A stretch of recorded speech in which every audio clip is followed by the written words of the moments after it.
Hello friends, આજે આપણે બનાવવાના છે કઠોળનું ઊંધિયું. જો કોઈ મહેમાન આવવાના હોય ને આપણી પાસે કોઈ ઓપ્શન ના હોય તો આ ઊંધિયું ખૂબ જ સરસ લાગે છે. તો એવું કઠોળનું ઊંધિયું આજે આપણે બનાવશું, જે ખૂબ જ ટેસ્ટી અને ચટપટું બનવાનું છે. જો ડાયટ કરતા હોય ને તમારે રોટલી પૂરી ના ખાવી હોય તો તમે ચમચીથી પણ એન્જોય કરી શકો છો. તો ચાલો ઝડપથી રેસીપી જોઈએ.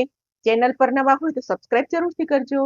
તો કઠોળનું ઊંધિયું બનાવવા માટે આ થોડા થોડા કઠોળ મેં બધા પલાળી લીધા છે. તમારે જે ક્વોન્ટિટીમાં કરવું હોય એ પ્રમાણે પલાળી શકો. મેં એકદમ નાની વાટકીથી વટાણા, ચણા, મગ અને ચોળી એટલી વસ્તુઓ લીધી છે. તમારે જે તમારી પાસે અવેલેબલ હોય કઠોળ એ લઈ શકો છો. તો આને 8 થી 10 કલાક પલાળી રાખ્યા છે. હવે આને આપણે કુકરમાં લઈ લઈશું. અત્યારે હું બપોરે લંચમાં બનાવું છું એટલે મેં રાત્રે જ પલાળી દીધા હતા. તમારે સાંજે કરવું હોય તો સવારથી પલાળી દેવાના. જો કઠોળ સરસ પલળેલા હશે તો સરસ બફાઈ જશે. એની અંદર આપણે આ 1 ચમચી મીઠું એડ કરી દઈશું અને કઠોળ ડૂબી જાય એટલું થોડુંક પાણી એડ કરશું. અને હવે આને આપણે 4 થી 5 સીટી વગાડી લેવાની છે. તો મુઠિયા બનાવવા માટે આપણે લોટ લઈ લીધો છે. આ અડધી વાટકી જેવો આપણે ચણાનો લોટ લીધો છે અને એનાથી થોડોક ઓછો આપણે ઘઉંનો જે ભાખરીનો આવે છે એ લોટ લીધો છે. તો બંને લોટને આપણે મિક્સમાં અહીંયા નાખી દઈશું. મેથી છે એને ઝીણી કાપી અને ધોઈ લીધી છે, તો એ પણ એડ કરી દઈશું. તમારી પાસે જો મેથી અવેલેબલ ના હોય તો તમે કસૂરી મેથી પણ નાખી શકો છો. આ ચપટી અજમો લીધો છે. લાલ મરચું નાખશું અડધી ચમચી જેવું. ચપટી હળદર નાખશું. સ્વાદ પ્રમાણે મીઠું એડ કરીશું. આ અડધી ચમચી જેવી ખાંડ લીધી છે અને આ લીંબુનો રસ, 1 લીંબુનો રસ કાઢ્યો છે, એમાંથી આપણે થોડુંક લીંબુનો રસ નાખશું અને 1 ચમચી જેવું આપણે તેલ એડ કરશું. બધું સારી રીતે મિક્સ કરી અને આપણે લોટ બાંધી દેવાનો છે. થોડું થોડું પાણી નાખીને આપણે એનો થેપલા જેવો આપણે લોટ બાંધી દેવાનો છે. તો આપણો બધો લોટ સરસ ભેગો થઈ ગયો છે. હવે આપણે એને તેલવાળો હાથ કરી અને મુઠિયા વાળી લઈશું. તો આપણા મુઠિયા તૈયાર થઈ ગયા છે. એમાં થોડું તેલ મૂકી અને આપણે તળી લઈશું. ગરમ તેલમાં આપણે તળવાના છે. તો આપણે બધા મુઠિયા નાખી દીધા છે. એને ઉલટ પુલટ કરીને આપણે તળી લઈશું. તો આપણા મુઠિયા તળાઈ ગયા છે. એને ધીમા ગેસે મેં 3 થી 4 મિનિટ તળી લીધા છે.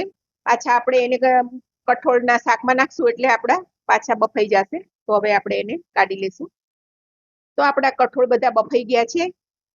ચણાને આપણે દબાઈ જોશું તો ચણા બફાઈ ગયા છે એટલે મગ અને બધા બીજા કઠોળ તો બફાઈ જ ગયા હોય. તો આપણે આ રીતે બાફી લેવાના છે. તો આપણે મુઠિયા તળ્યા હતા એ જ પેનની અંદર આપણે બનાવી લઈશું. તો એમાંથી મેં થોડુંક તેલ કાઢી લીધું છે. હવે એની અંદર આપણે જીરું એડ કરશું. આમાં હિંગ નાખી દઈશું અને આદુ મરચાની મેં પેસ્ટ કરી લીધી છે તે એડ કરી દઈશું. તો આમાં આદુ થોડુંક સારું એવું વધારે લીધું છે, કારણ કે આપણે કઠોળ આપણને ગેસ ના કરે. જો તમે લસણ ખાતા હોય તો તમે લસણની પેસ્ટ પણ નાખી શકો છો. આમાં 1 ચમચી આપણે લાલ મરચું એડ કરશું, થોડી હળદર નાખશું અને 1 ચમચી ધાણા જીરું પાવડર. તો તેલમાં બધા મસાલા આપણા સાંતળી લેવાના છે. તો આપણા મસાલા સરસ સંતળાઈ ગયા છે ને તેલ છૂટું પડી ગયું છે. તો એની અંદર હવે આપણે આ બાફેલા કઠોળ નાખી દઈશું.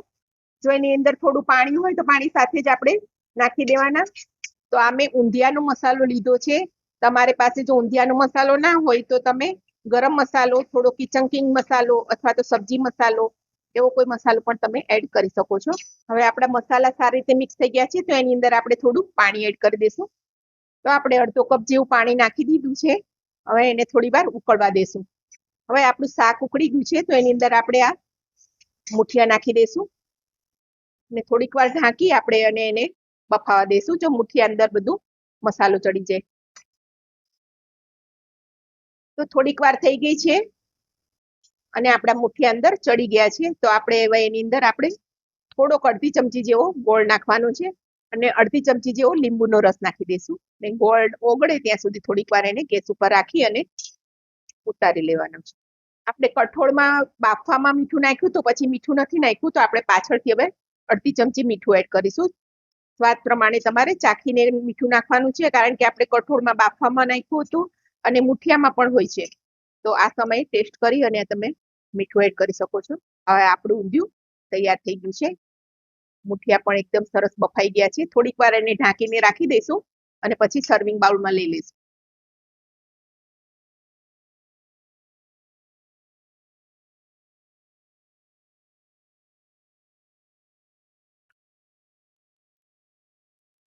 તો આપણું કઠોળનું ચટપટું ઊંધિયું તૈયાર થઈ ગયું છે. ખૂબ જ ટેસ્ટી છે અને ખૂબ જ હેલ્ધી છે. તો આ રેસીપી તમે કોઈ પણ ઋતુમાં બનાવી શકો અને એન્જોય કરી શકો છો. તો આ રેસીપી તમે જરૂરથી ટ્રાય કરજો. મારી ચેનલને સબસ્ક્રાઇબ કરજો, લાઈક કરજો અને શેર કરજો.